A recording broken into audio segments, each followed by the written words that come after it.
이스라엘과 하마스의 전쟁 사망자가 현재까지 1,500명이 넘는 가운데 국제사회도 이에 대한 우려를 크게 하고 있습니다. 구테르스 유엔 사무총장은 이스라엘이 반격으로 가자지구를 완전히 포위한 채 공격을 개시할 것이라 발표한 것에 대해 깊은 고통을 느낀다고 말했습니다. 하마스 공격 이전에도 가자지구의 상황이 매우 심각했다면서 이제 상황이 기하급수적으로 악화될 것이라 말했습니다. 그는 의료 장비, 식량, 기타 필수품은 진입이 계속 촉진돼야 한다고 말했습니다. 튀르키예 대통령 역시 가자지구 몽쇄를 우려했습니다. 하마스에 대한 비판을 쏟아내면서도 가자지구에 있는 민간인에 대해서는 안타까움을 드러내는 이들이 많은데 이는 그들이 겪었던 역사적 사실 때문입니다. 이런 상황에 미국 공화당 측은 한국에 묶인 자금이 풀려 하마스의 공격 단초가 됐다는 황당한 주장까지 했는데요. 하지만 팔레스타인과 이스라엘의 상황을 정확히 이해해야 한다는 여론이 많습니다. 이스라엘과 하마스 분쟁에 뜬금없이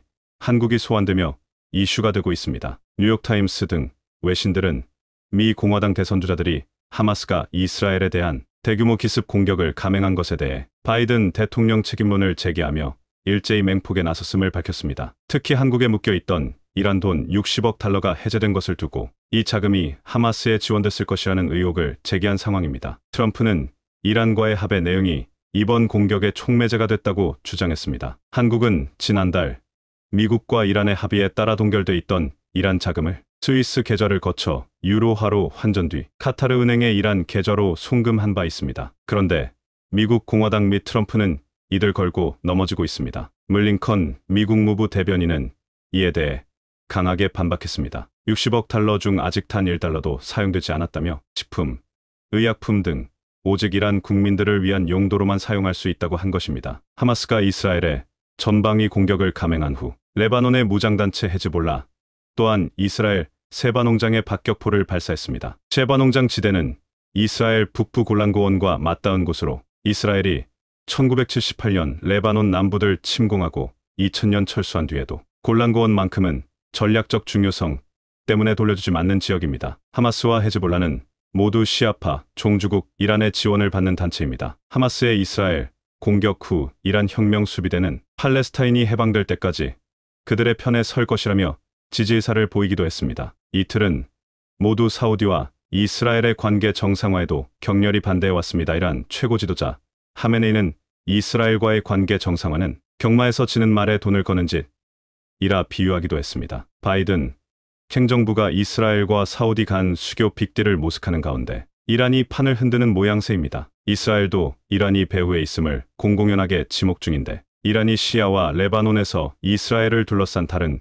군사조직 리더들과 회의를 한 사실을 알고 있다는 언급을 했습니다. 이 때문에 이번 사태가 이란 대 미국 간 대리전 양상으로 확전될 것을 우려하고 있습니다. 그런데 9일 이란 측은 하마스의 이번 공격에 개입하지 않았다고 공식적으로 밝혔습니다. 자신들이 팔레스타인 단체에 의해 패배했다는 것을 받아들이기 어려워 이란의 정보력과 작전 계획 탓으로 돌리려 시도하고 있다 것입니다. 서방 주요국과 아랍권의 시각 차이도 뚜렷하게 나타나고 있습니다. 블링컨 국무장관은 하마스의 공격 직후 사우디, 튀르키예, 카타르, 요르단 외교장관 등과 모두 통화했는데 이들은 모두 미국의 기대와 달리 이스라엘을 비판한 것으로 알려졌습니다. 반면 미국 및 EU 국가들은 곧바로 이스라엘 지지를 나타내고 있습니다. 미국은 이스라엘을 지원하기 위해 황무 전달을 이동 배치하고 군 장비 등을 제공하겠다고 신속하게 밝혔습니다. 오스트리아 정부는 팔레스타인에 대한 1,900만 유로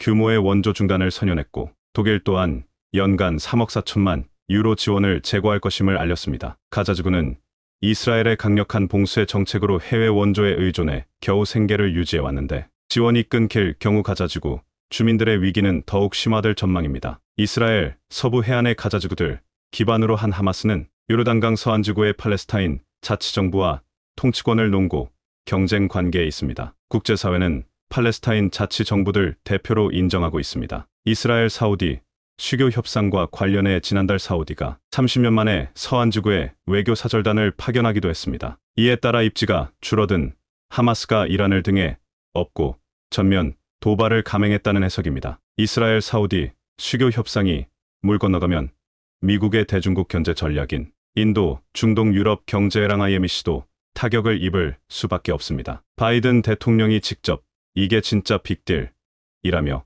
공들여온 IMEC 구상은 사우디 이스라엘 구간의 철도 부설을 핵심으로 하고 있었습니다. 이스라엘과 사우디 관계가 급격히 바뀔 것으로 맞지만 사우디 정부 관계자는 당분간 모든 것이 얼어붙을 것이라 말했습니다. 빈 살만 왕세자 또한 이번에 팔레스타인 편에 설 것이라는 언급을 했습니다. 사우디는 산업용 원자력 프로그램 지원과 안보 동맹 체결, 팔레스타인 이국가 해법 등 선행 조건을 미국이 수용하면 이스라엘과 국교를 수립할 수 있다는 입장이었습니다. 수십 년 만에 전면 공격을 당한 이스라엘 강경파들은 향후 사우디와의 협상에서 팔레스타인 관련 양보를 거부할 공산이 높습니다. 사실 가자지구가 봉쇄된 것은 이집트의 도움이 없었다면 불가능한 일입니다. 서안지구와 가자지구, 동예루살렘과 이스라엘은 과거 수천 년간 팔레스타인 땅의 일부를 형성해왔습니다. 아랍 이스라엘의 갈등은 19세기 말 유대인들이 그들 조상의 땅인 팔레스타인에 국가를 건설하려는 정치적 시온주의 운동을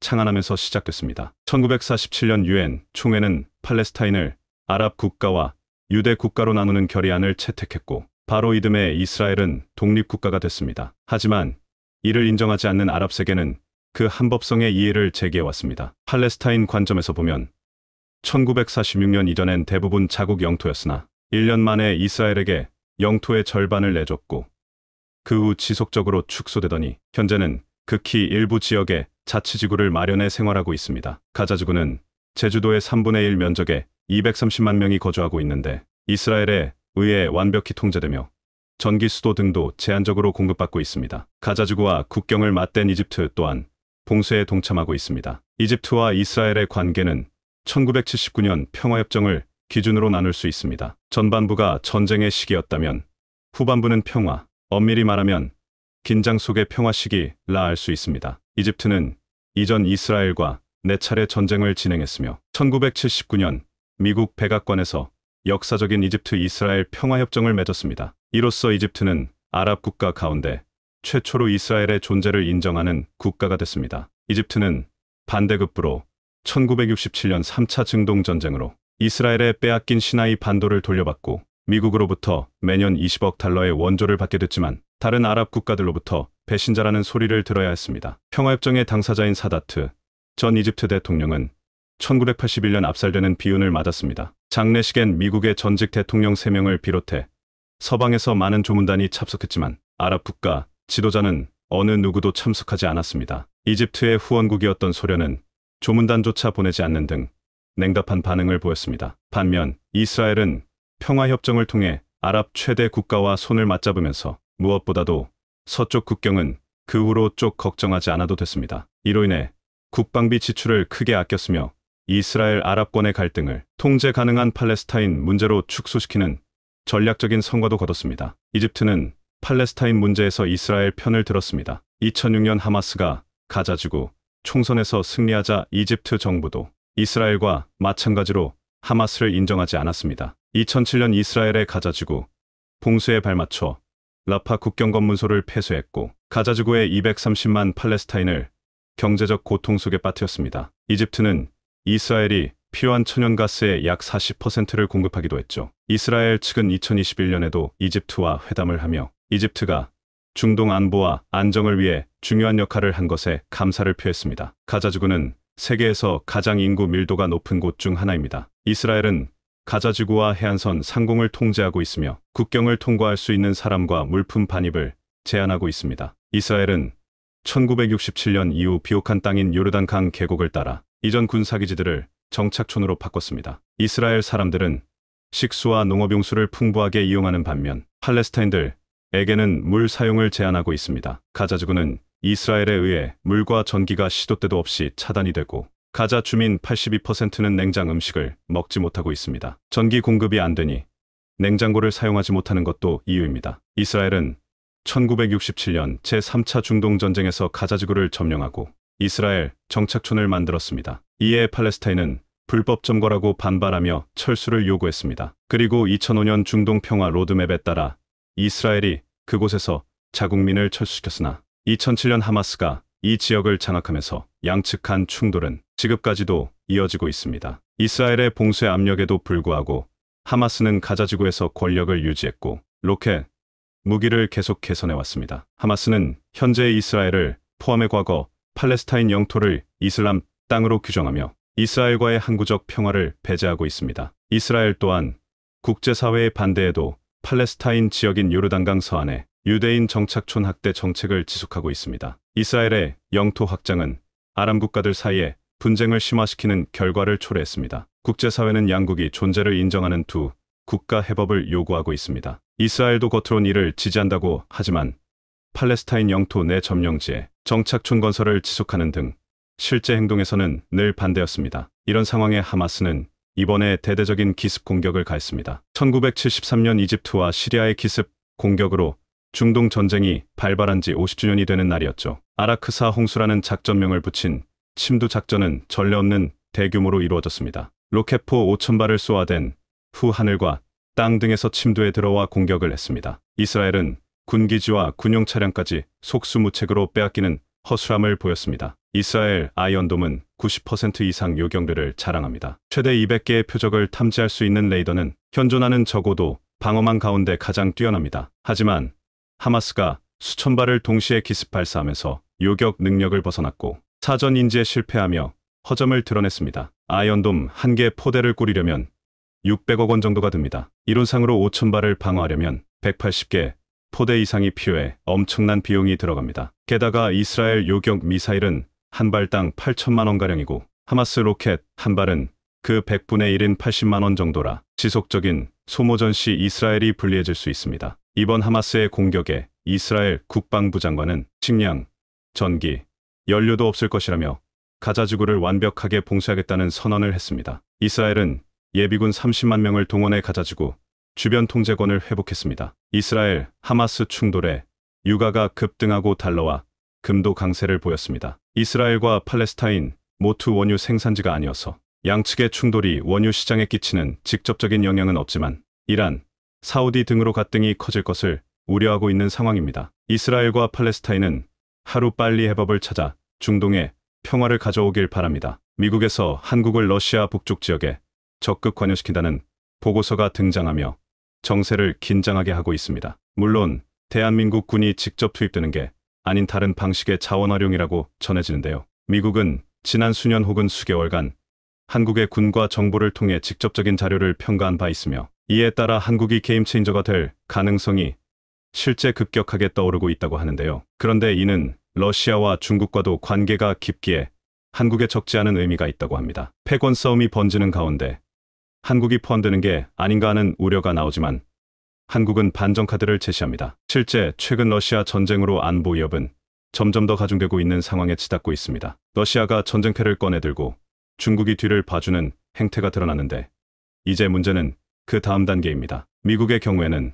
러시아 뒤를 봐주고 있는 중국이 패권을 가져가지 못하도록 IRA를 발통했으며 결정적으로 반도체 과학법으로 중국이 첨단 반도체에 접근하지 못하도록 조치 중입니다. 그러다 보니 이제 중국에서는 자원을 수출 통제하거나 새로운 자원 개발을 위해 뛰고 있는 상황입니다. 결정적인 순간에 자원을 다 중국이 가져간다면 미국도 반도체를 풀어줄 수밖에 없다는 계산입니다. 실제 지난 수개월간 중국은 히토류, 갈륨 등 희귀금속 수출 통제를 하겠다는 으름장을 놓고 있는 상황이고 이제 그 가운데 여전히 인류의 미지의 땅이자 엄청난 자원의 보고인 북극에 대해 손을 대려 하고 있습니다. 게다가 지구온난화로 바다얼음이 녹아 북극해에 새항로가 나타나면서 강대국의 주도권 싸움이 치열해집니다. 미 매체 WSJ는 러시아와 중국이 치고 나가자 미국이 추격하는 게 현 상황이라고 금주 진단했습니다. 북극해는 과거에 천연자원 채굴을 위해 다수 국가가 비교적 평화롭게 협력하는 광활한 해역이었습니다. 그러나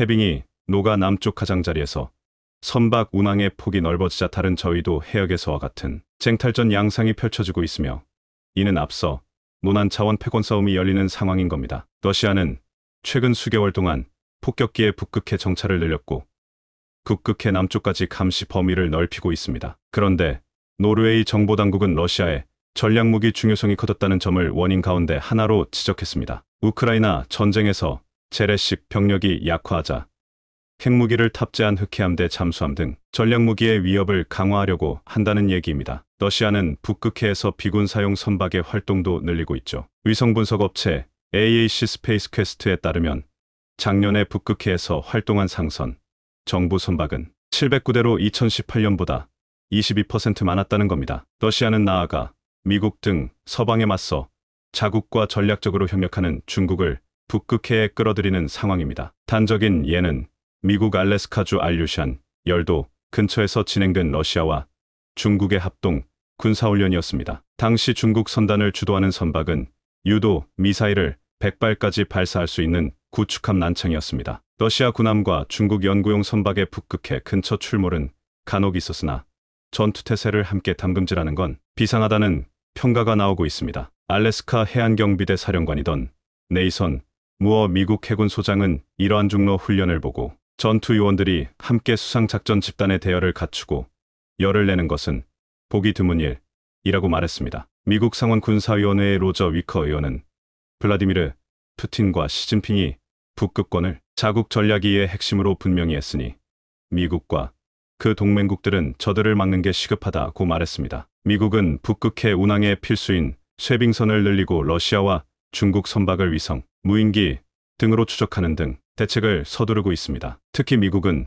중국의 남중국해 선례를 우려하고 있는 상황입니다. 중국은 남중국해에서 다른 국가들 근처에 있는 바위섬을 영유권 분쟁 속에 점유하고 군사시설로 만들어 전략거점으로 사용하고 있는데 이것이 미국, 캐나다 등 동맹국 근처에 재현될 수 있죠. 그 북극의 어떤 섬에 중국이 러시아와 합을 맞춰 우리의 섬이라고 주장하는 순간 골치가 아파진다는 뜻입니다. 앞서 조 바이든 대통령이 이끄는 미국 행정부는 작년 10월 새 북극해 전략을 통해 환경, 경제개발, 국제협력보다 국가안보를 강조하는 등 북극에 대한 군사적 의미를 강조한 상황이기도 합니다. 게다가 서방으로서는 러시아가 북극해를 가장 넓게 접한 국가인 만큼 관계 막화에 따라 북극해 활동이 더 심각한 경계 대상이 되는 면이 있습니다. 하지만 중국에서는 미국이 보내는 의심의 눈초리를 일단 일축하면서 단순 훈련이라고 말합니다. 러시아 국방부는 통해서 진행한 합동훈련은 선단 간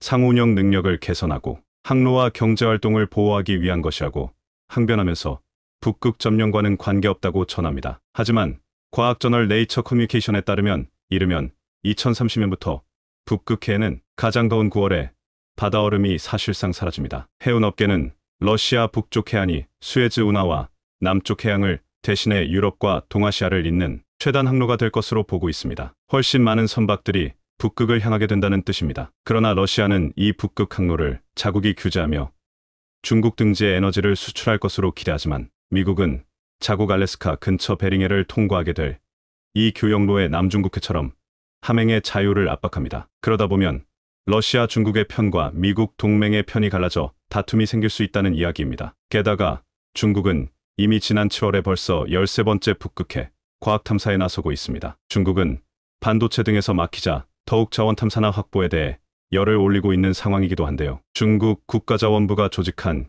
이번 탐사는 북극해의 대기, 해빙, 해양 수면, 아래 환경 등에 대한 조사를 수행합니다. 홍콩 SCMP에 따르면 중국 극지연구소가 북극해에 대규모로 배치될 수중 청취장치 시험을 끝냈습니다. 이 장치 배치를 통해 음향 정보를 수집해 통신, 항법, 위치 추적 등 다양한 분야의 정보를 얻습니다. 미국 정부는 택잠수함의 이동과 은닉에 사용될 수 있는 빙하로 덮인 북극해에서 중국의 활동에 강력 반대해왔는데 이제 중국이 러시아와 대놓고 손을 잡고 북극에서 활개를 치고 돌아다니기 시작했다는 뜻이기도 합니다. 러시아도 원래 미국과 같이 중국 행동을 반대하다가 최근 몇 년간 중국과 밀착하면서 태도가 다소 누그러졌습니다. 여기에 중국은 스스로를 근진 북극 국가라고 선언하며 북극권을 1대1로에 포함하겠다는 구상을 구체화했습니다. 그러면 결국에는 북극에서 어떤 구실을 들어서 중국이 지배하고 자원을 독점하려 할 가능성이 큽니다. 중국은 게다가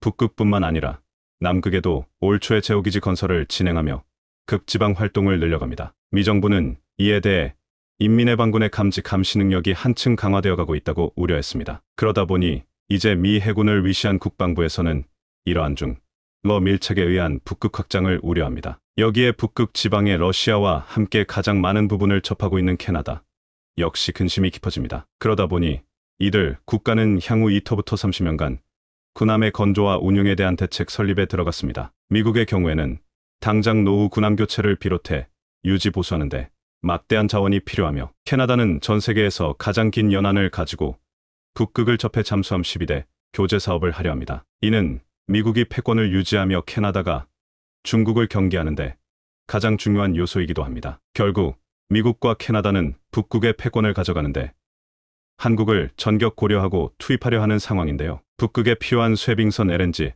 추진선 등이 절대적으로 필요한 것은 물론이거니와 한국에서 건조된 군함과 잠수함이 북극 패권을 결정할 수 있는 중요 임무를 맡게 된다는 겁니다. 캐나다 매체는 한국의 군함 건조 속도를 비롯해서 규모가 타의 추종을 불허한다는 의견을 냈는데요. 우선 미 국방 여론조사 기관 리얼 클리어 디펜스는 전 세계 조선소 절반이 중국에 있다고 지적하면서 미국이 중국의 조선업과 군함 건조를 따라잡는 대안은 한국과 일본이라는 언급을 한 것입니다. 캐나다 역시 80조 원의 잠수함 교체 사업에서 한국과 일본의 잠수함 업체를 비교하고 있습니다. 두 국가의 디젤 잠수함을 비교하면서 캐나다 해안 방어선과 북극 안보를 지키는 것이죠. 그런데 여기서 한국의 유일한 능력이 조명되면서 캐나다와 미국조차 놀라게 하고 있는데요. 물론 두 국가는 미국에서 건조하는 함정의 비용 절반만으로 배를 만들 수 있다는 장점이 있고 미국은 앞으로 군함의 유지 보수를 한국, 일본에 소싱하면 비용이 크게 줄어들 것으로 판단합니다. 그런데 캐나다의 한 디펜스 매거진에서는 최근 보도에서 한국의 잠수함 건조 능력을 조명했는데 한국과 일본이 캐나다 잠수함 수주전에 동시에 뛰어들지만 사실상 세 군데라고 평가한 것입니다. 이들은 애초에 한국의 현대중공업과 하나오션이 공동으로 컨소시엄을 구성할 걸로 봤습니다. 왜냐하면 일본에서도 잠수함 12척을 건조하려면 미쓰비시, 이마바리, 조선소 등이 힘을 합쳐야 합니다. 그러나 이들 보고서에서는 한국은 하나오션과 현대중공업이 따로 움직일 수 있다고 평가했습니다. 한국의 잠수함을 만드는 조선소들은 한 곳이면 12척을 충분히 기한 내 납품할 것이라고 봤고 실제 하나오션 등은 단독으로 입찰하고 이일 나누는 공동 컨소시엄을 거부할 가능성도 큰 걸로 봤습니다. 한국 조선소 한 곳은 캐나다 잠수함 12척을 모두 커버할 수 있다고 감탄한 것입니다. 따라서 캐나다 잠수함 입찰은 30일의 경쟁률이지 결코 한일전의 10일 싸움이 아니라는 이야기입니다. 발주하는 국가에서도 의견 충돌이 잦을 수 있는 연합 컨소시엄보다는 개별 기업을 더욱 신뢰하게 되는데요. 실제 현대중공업과 하나오션은 각각 매년 함정을 몇 척 이상 건조할 능력이 된다 보고하고 있습니다. 이러한 생산 기술과 건조 능력은 급변하는 패권 싸움이 격화하는 세계 각지에서 더욱 필요한 상황이죠. 미 국방부가 2030년까지 약 350척의 함정이 필요하며 캐나다 역시 길게 시간을 끌 수는 없습니다. 게다가 한국의 잠수함의 경우 이제 폴란드에서도 발주 가능성을 검토하고 있는 사안이기도 합니다. 폴란드는 유럽 영내 조달의 룰을 깨고 프랑스의 나발, 독일의 티센크루프, 노르웨이의 사브에 더해 한국을 입찰에 참여시킴으로 해서 더욱더 잠수함 경쟁을 치열하게 가져가고 있습니다. 한국이 단순히 경쟁의 가격을 떨어뜨리려는 용도가 아님은 현재 누구나 알 수 있습니다. 폴란드는 한국의 납품과 실력, 유지 및 보수와 교육까지 종합 패키지를 가장 잘 알고 있는 국가로 한국의 잠수함을 발주할 가능성이 작지 않으므로 주변국은 빠르게 선주문해야 함을 뜻합니다. 이미 K9, 자주포, FA50을 비롯한 수많은 무기들은 주문이 밀려 빠른 결정이 필요하기 때문입니다. 이와 같이 북극의 패권 다툼은 이제 한국의 군함과 잠수함 납품과도 관련되고 있는 국면입니다. 전 세계가 어려운 경제 상황 가운데 한국의 방사는 가장 중요한 먹거리 중 하나가 되어가고 있습니다. 2023년 기준 대한민국의 전체 인구수는 5,171만 명국가 통계 포털 KOSIS 기준으로 전 세계 약 20위권이며 국토 면적은 10만 210제곱킬로미터로 약 100위권에 포진하고 있습니다. 인구수로 보나, 국토 면적으로 보나 자랑스럽게 명함을 내밀기는 그럼에도 대한민국은 전 세계에서 10손가락 안에 드는 선진국인데 이는 중동처럼 지하자원이 풍부해서도 아니고 오로지 끈기와 성실함으로 이뤄낸 결과인데요. 특히 석유의 경우 삼면이 바다이면서도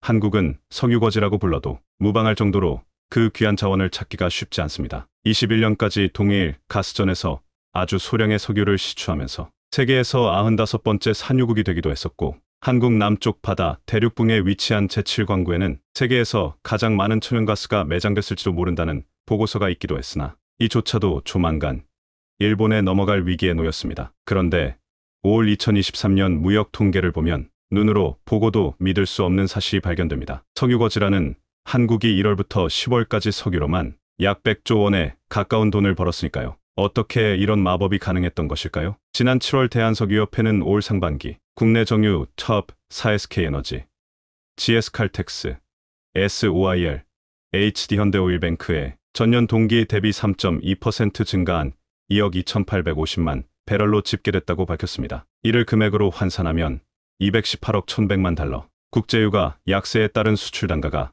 하락해 전년 대비 감소하기는 했습니다. 그나마 유일하게 석유를 시추하던 동해가스전이 2021년 멈췄는데도 이런 실적이 가능하다는 것은 무언가 마법이 일어나고 있다는 의미인데요. 좀 더 자세히 살펴볼까요? 2023년 1월부터 10월 기준 한국은 총 5,193억 달러, 약 550조 원의 수출을 기록했습니다. 1월 1일부터 매일 약 2조 원에 가까운 물품을 수출한 것이죠. 우크라이나 전쟁이 아직 끝나지 않아 아직까지 국제유가가 안정되지 않은 상황이지만 석유제품, 석유화학 제품의 수출은 단연 눈에 띕니다. 같은 기간 한국은 총 812억 달러, 약 100조 원에 가까운 금액을 수출함으로써 한국의 5대 수출품으로 자리 잡았습니다. 품목별로는 경유가 전체 물량의 41%를 차지했고 휘발유 20%, 항공유 19%, 나프타 8.0% 순으로 나타났습니다. 이 중 항공유는 최근 글로벌 여객 수요 증가로 수출이 20.6% 늘었고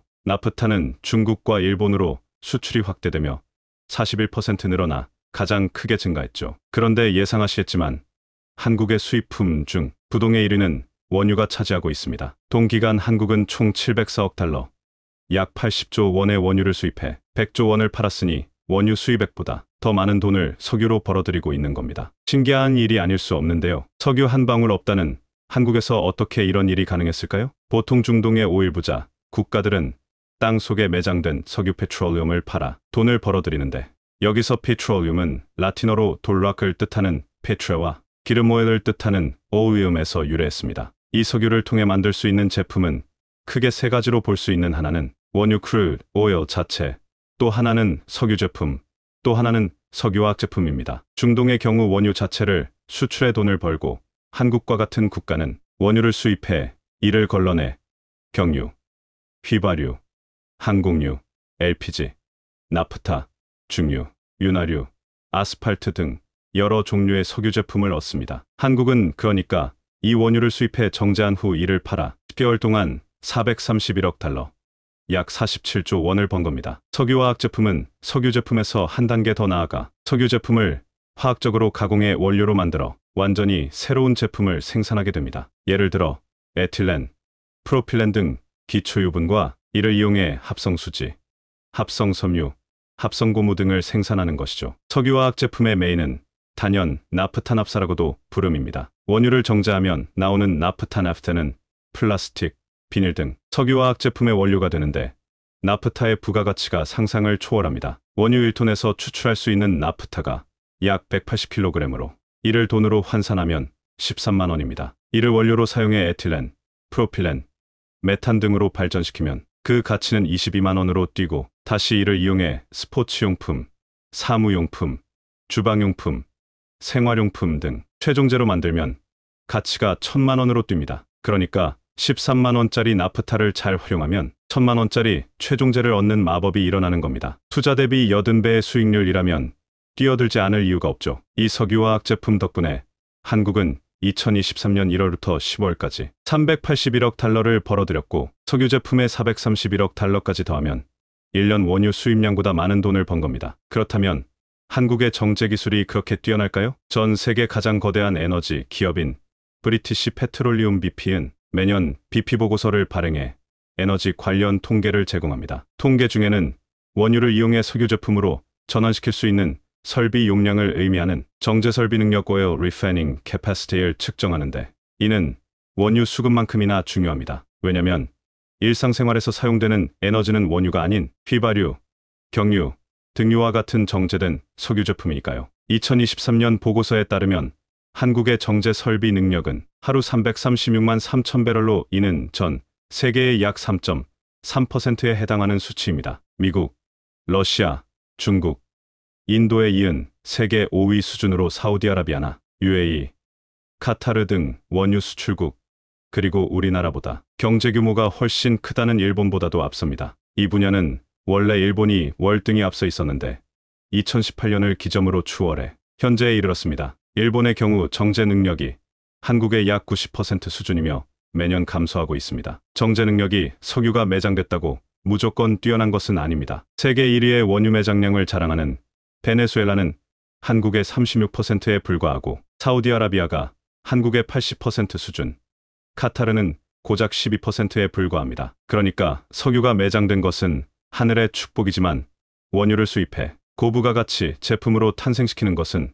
후천적인 능력인 겁니다. 그만큼 고도의 기술력이 필요한 산업인 것이죠. 그렇다면 한국에서 석유 산업은 어떻게 발전하게 됐을까요? 한국의 석유 산업이 싹트기 시작한 것은 1962년 박정희 전 대통령이 제1차 경제개발 5개년 계획과 더불어 1962년 대한석유공사법을 제정함으로써 시작됐습니다. 이에 이듬해 미국 걸프가업사와 합작으로 울산 정유공장이 들어서면서 본격적으로 석유 산업이 시작되는데요. 정유공장이 세워지면 이를 통해 석유를 정제해 다양한 오일을 뽑아낼 수 있을 뿐 아니라 나프타 등을 이용해 생필품을 생산할 수 있게 됩니다. 이를 통해 옷, 신발, 타이어 등을 직접 생산할 수 있으니까요. 그야말로 한국에게는 꿈의 산업입니다. 이렇듯 석유화학 산업의 중요성을 절감한 정부는 제3차 경제개발 5개년 계획 1972부터 1976을 수립해 여수의 제2정유공장 및 석유화학단지를 조성했습니다. 이때부터 석유화학 산업이 한국의 주요 산업으로 자리 잡게 됐죠. 1990년대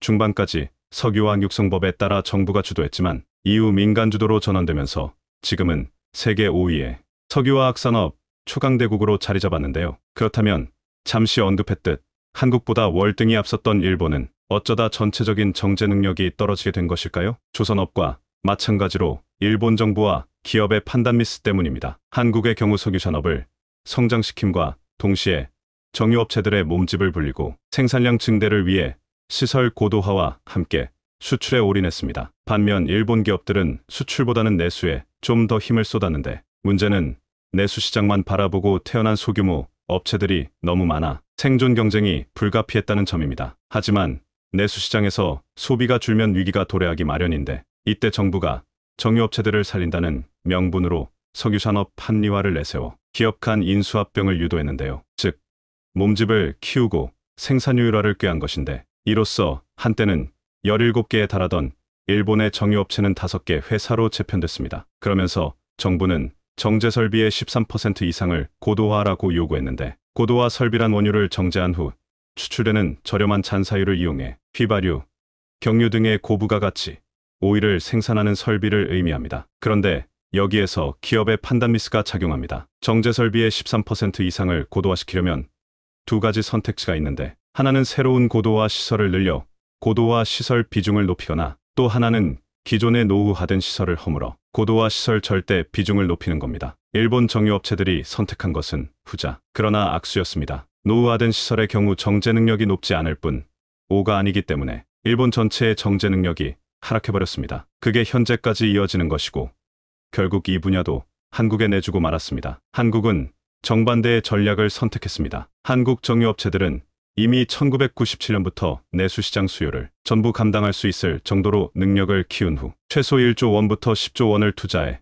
고도화 설비 전쟁을 벌임과 동시에 수출에 힘쓰기 시작했습니다. 2022년 기준 HD 현대오일뱅크는 40.6%, GS칼텍스 34.4%, SOIL 33.8%, SK에너지 24.9%가 고도화 시설입니다. 일본 정유사들이 20% 초반, 러시아와 사우디의 10%대와 비교했을 때 대단한 비중이 아닐 수 없죠. 이렇듯 성공적으로 고도화 시설을 완성시킨 후 동남아 시장을 중심으로 공략해 성공을 거듭고 2022년 기준 한국의 석유 제품은 전 세계 64개국에 수출되고 있습니다. 기름 한 방울 없는 석유거지라는 말은 이제 가당치 않습니다. 아무리 땅을 파도 석유가 안 나와 정유업체들은 기술만 팠고 유전보다도 더 확실한 기술력을 확보해 새로운 먹거리 산업을 만들어냈으니까요. 한국인 특유의 성실함과 인내로 키워낸 새로운 석유 산업이 꾸준히 등장하기를 기대합니다. 한국은 절대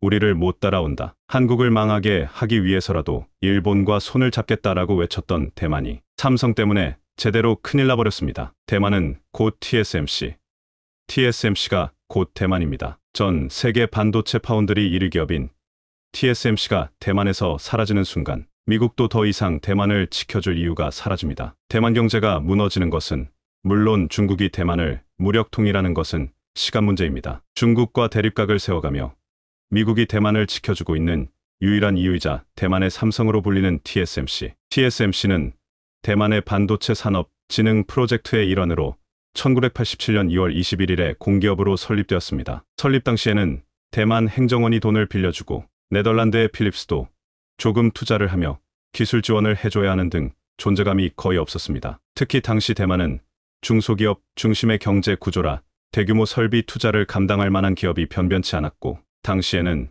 미국과 일본 기업들이 반도체 시장을 꽉 잡고 있었던 터라 어떻게 어느 분야를 시작해야 할지 감조차 잡지 못했죠. 자, 그런데 이때 아이디어를 제시한 것이 당시 대만 정부 산하공업기술연구원 원장이었던 모리스 창장종 머 박사였습니다. 모리스 창은 텍사스 인스트루먼트사에서 25년간 재직하며 반도체 사업부 부사장까지 지낸 인물로 당시 설계부터 제조까지 도맡아 했던 다른 거대 반도체 기업과 달리 위탁 생산에만 전념하는 파운드리 사업이 유망하다는 점을 간파했습니다. 그리고 대만 정부를 설득해 TSMC를 설립하고 CEO를 맡게 됩니다. TSMC는 타 기업으로부터 설계도를 받아 반도체를 위탁 생산하는 기업입니다. 그리고 현재 압도적인 반도체 파운드리 세계 1위 기업으로 시장 점유율은 50%가 넘습니다. 2위인 삼성전자와 무려 3배 이상 차이 나죠. 애플, 퀄컴, 인텔, 엔비디아, 테슬라 등 세계 최고의 기업들이 모두 TSMC에 의존하고 있습니다. 삼성이 수백조 원의 투자를 발표하며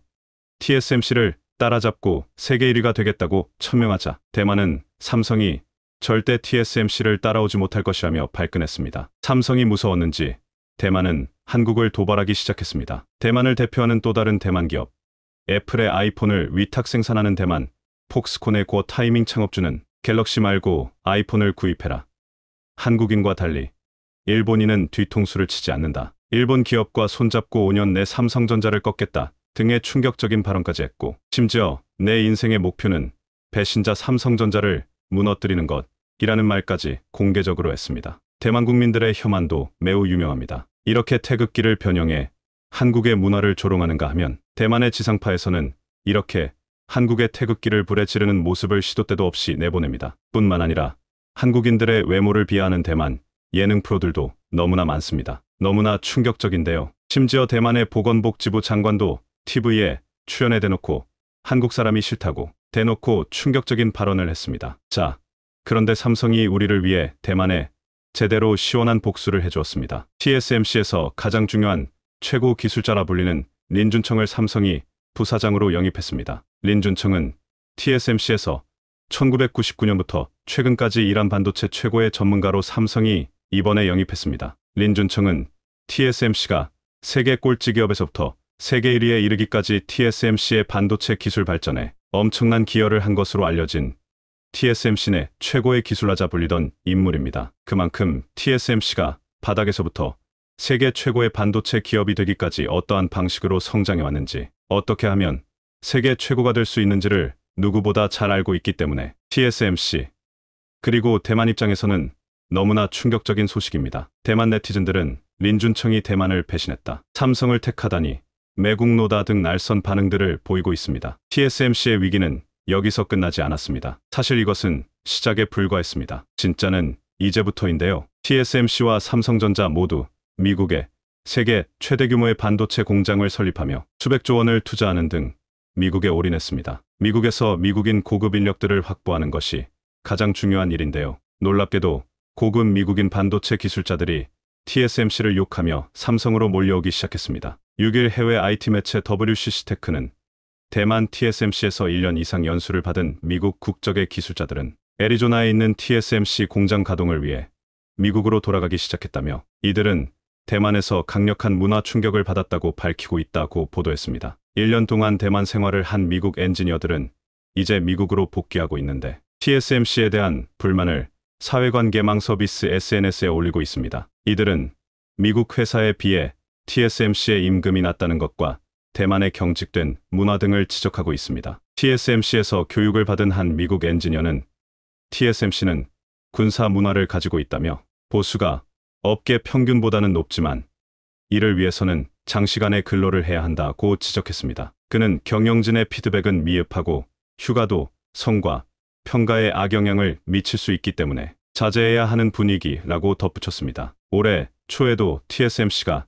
대만과 미국의 업무 문화 차이로 골머리를 앓고 있다는 보도가 나온 적이 있습니다. 당시 애리조나 지역에서 근무하는 미국 국적의 TSMC 직원은 장시간 근무와 과도한 회의에 대해 불평하는 글을 익명의 게시판에 올렸고 이는 대만 매체인 타이완 뉴스를 통해 대만에서도 조명됐습니다. 이처럼 미국 기술자들 사이에서는 이미 TSMC가 기피 대상 1순위가 됐습니다. 삼성은 미국에서뿐만 아니라 미국 경제지 포브스가 조사한 세계 최고의 직장에서 3년 연속 1위를 차지했습니다. 11일 현지 시각 포브스는 독일 시장조사업체 스태티스타와 협력해 한국, 미국, 영국, 독일, 중국, 인도, 베트남 등 전 세계 57개국의 근로자 15만 명을 대상으로 설문조사를 실시한 후 최고의 직장 순위를 집계 발표했습니다. 근로자들은 자신의 직장을 가족이나 친구에게 추천할지, 회사가 고객을 위해 훌륭한 제품과 서비스를 생산하는지, 사회적 책임을 다하는지,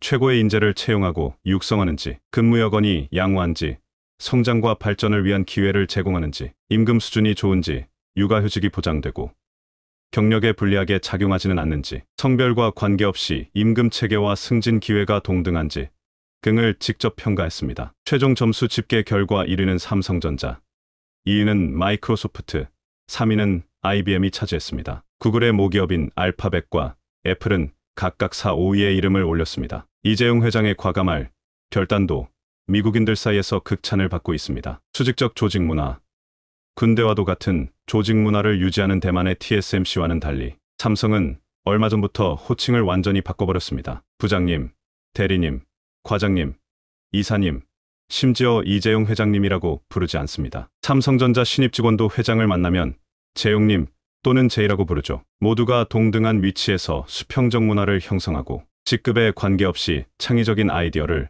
누구나 자유롭게 내고 업무효율을 높이는 동시에 직원들의 근무 환경도 대폭 개선시켰습니다. TSMC에서 일하다가 삼성으로 넘어온 미국인 직원들은 신세계다. 드디어 내가 다시 살아 숨쉬는 것 같았다. TSMC에서 일할 때는 숨이 턱턱 막혔다. 삼성은 역시 다르다. 세계 1위인 이유가 있다.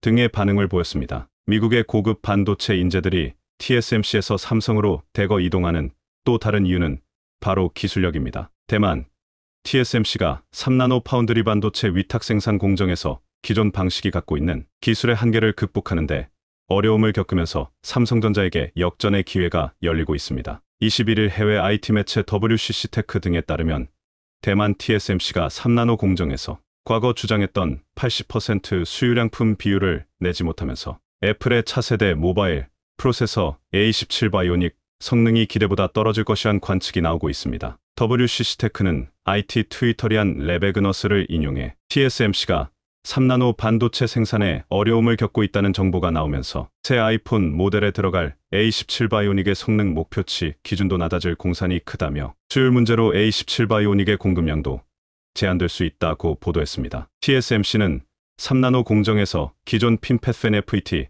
방식의 한계에 부딪힌 것으로 파악되고 있습니다. TSMC는 3나노 공정에서도 반도체 구성 요소인 트랜지스터에서 전류가 흐르는 채널과 이를 제어하는 게이트 접촉면이 3면에 그치는 기존 핀펫 공정을 활용하는 방법을 선택했습니다. 쉬운 길을 택한 것이죠. 그러나 회로 선폭이 미세화될수록 누설 전류가 커질 수 있고 발열 등에 취약한데 기존 핀펫 공정으로는 3나노와 같은 초미세 회로의 게이트를 통제하는 것이 쉽지 않습니다. 반면 삼성전자는 3나노에서 게이트 올어라운드 GAA라는 신기술을 적용하며 TSMC와 다른 길을 선택했습니다. 어렵지만 한번 성공하면 엄청난 힘을 갖죠. 게이트 올어라운드 GAA는 채널과 게이트가 사면에서 맞닿게 하는 기술로 채널과 게이트 접촉면이 3면에 그치는 기존 핀펫 방식보다 게이트의 통제력이 더 강화돼 전력을 적게 소모하고도 성능이 개선될 뿐만 아니라 누설 전류 문제도 해결할 수 있습니다. 그리고 결국 삼성이 해냈습니다. 경계현 사장은 최근 세계 최초로 3나노 양산에 성공했다고 밝히면서 핀펫 트랜지스터가 기술적 한계에 다다랐을 때 새로운 대안이 될 GAA 기술의 조기 개발에 성공한 것은 무에서 유를 창조하는 혁신적인 결과라며 삼성전자는 이번 제품 양산으로 파운드리 사업에 한 획을 그었다고 전했습니다.